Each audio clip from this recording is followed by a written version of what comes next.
সেনা সমর্থিত তত্ত্বাবধায়ক সরকার আমল থেকে শুরু করে আওয়ামী লীগ সরকারের সময় পর্যন্ত বিএনপির ভারপ্রাপ্ত চেয়ারম্যান তারেক রহমানের বিরুদ্ধে সারা দেশে মোট ৮৪টি মামলা দায়ের করা হয়। বিএনপির আইনজীবীদের তথ্য মতে 1-11 সরকারের সময় তারেক রহমানের বিরুদ্ধে ১৭টি এবং আওয়ামী লীগ সরকারের সময় আরও ৬৭টি মামলা করা হয়। একই সময়ে সাবেক প্রধানমন্ত্রী বেগম খালেদা জিয়ার বিরুদ্ধেও ৩৭টি মামলা দায়ের হয়।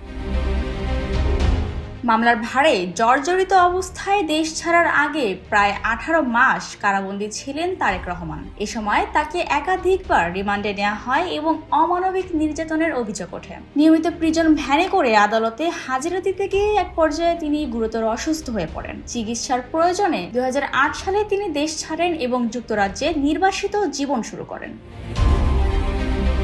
নির্বাসিত অবস্থায় বাংলাদেশের আদালতে ৫টি মামলায় তারেক রহমানের বিরুদ্ধে সাজা ঘোষণা করা হয়। এর মধ্যে ২১ আগস্ট গ্রেনেড হামলা মামলায় তাকে যাবজ্জীবন কারাদণ্ড দেওয়া হয়। জিয়া অরফানেজ ট্রাস্ট দুর্নীতি মামলায় ১০ বছর, জ্ঞাত আয় বহির্ভূত সম্পদ অর্জনের মামলায় ৯ বছর, অর্থ পাচার মামলায় ৭ বছর এবং মানহানির অভিযোগে ২ বছরের কারাদণ্ড দেওয়া হয়। এসব মামলায় তাকে পলাতক দেখিয়ে হাইকোর্ট তার বক্তব্য ও বিবৃতি গণমাধ্যমে প্রচার ও প্রকাশে নিষেধাজ্ঞা আরোপ করে। পরবর্তীতে সামাজিক যোগাযোগ মাধ্যম থেকেও তার বক্তব্য সরাতে নির্দেশ দেওয়া হয়।